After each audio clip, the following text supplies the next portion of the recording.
அனைவருக்கும் வணக்கம். இப்போ வெயில் காலம். இந்த வெயில் காலத்தில் நிறைய வரமிளகாய், அதாவது காய்ந்த மிளகாய் நல்லா விலை கம்மியாகவும் நிறையாகவும் கிடைக்கும். இப்போ தேவையான அளவு வாங்கி நம்ம பொடி அரைச்சி வச்சுக்கலாம்.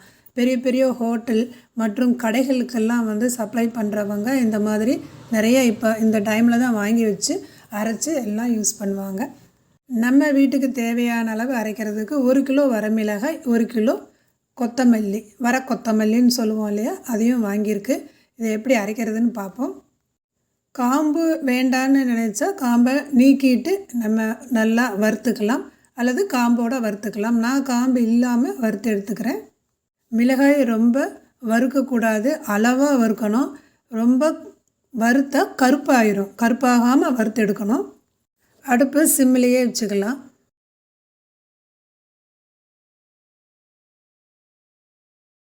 வறுத்ததுக்கப்புறம் இங்கே பாருங்கள், இப்படி உடைக்கும் போது இந்த மாதிரி சத்தம் கேட்கணும், அந்த மாதிரி இருக்கணும். நல்லா ஆற வைக்கணும். அடுத்தது கொத்தமல்லி விதைகளை நல்லா அதில் இருக்கிற கல் தூசி எல்லாம் எடுத்துட்டு சுத்தமாக வச்சு அதை வறுத்து எடுத்துக்கலாம். வறுக்கும்போது சிம்மில் தான் வச்சு வறுக்கணும். இதையும் ரொம்ப கருக விடக்கூடாது. எல்லா பக்கமும் நல்லா நகர்த்தி விட்டுக்கிட்டே இருக்கணும். அப்போ தான் ஒரே மாதிரி எல்லா பக்கமும் வறுபடும். வறுத்த உடனே அதை தனியாக எடுத்து ஆற வச்சிடலாம். வறுக்கிறதுக்கு பதிலாக நல்லா வெயில் அடிக்கும்போது காய வச்சு எடுக்கலாம். ஆனால் இது நான் இப்போ பெங்களூரில் இருக்கும்போது செஞ்சனால அந்தளவுக்கு வெயில் இல்லை அந்த இடத்துல. அதனால் இந்த மாதிரி வறுத்து எடுத்திருக்கேன். வெயில் இருக்கிறவங்க நல்லா வெயிலில் காய வச்சுட்டா போதும்.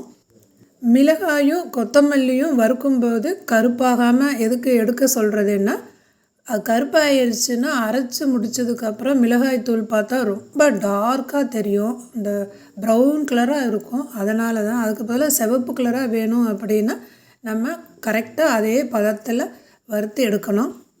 அடுத்தது அதே வாணலியில் கடலை பருப்பு 1 ஸ்பூன், அடுத்தது துவரம் பருப்பு 1 ஸ்பூன், இதை போட்டு நல்லா வறுத்துக்கலாம்.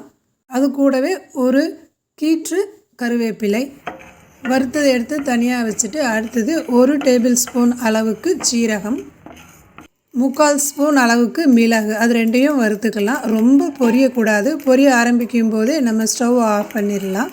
இதெல்லாம் எதுக்கு போட்டு வறுக்கிறதுன்னா ஒரு சுவையும் கொடுக்கும், அதே சமயம் குழம்பு திக்காக இருக்கும்.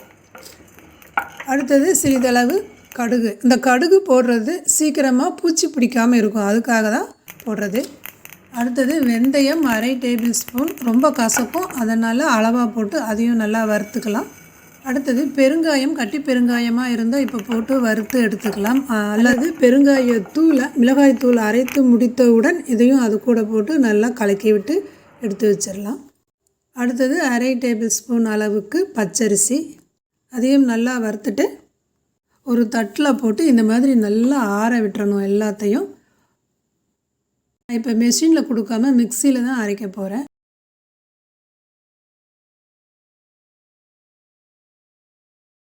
இது கூட மஞ்சள் கிழங்கு 50 கிராம் போடலாம். மஞ்சள் கிழங்கு இப்போ இல்லை அப்படின்னா மஞ்சள் தூள் தேவையான அளவு போட்டு அதையும் அரைச்சிடலாம். இந்த மாதிரி நம்ம அரைச்சி வைக்கிற பொடி 1 வருடம் ஆனாலும் கெடாது, அப்படியே இருக்கும். ஒரு சில நாள் மட்டும் எடுத்து வெயிலில் வச்சு எடுத்தால் போதும். மிக்சியில் கொஞ்சம் கொஞ்சமாக அரைச்சிட்ருக்கு.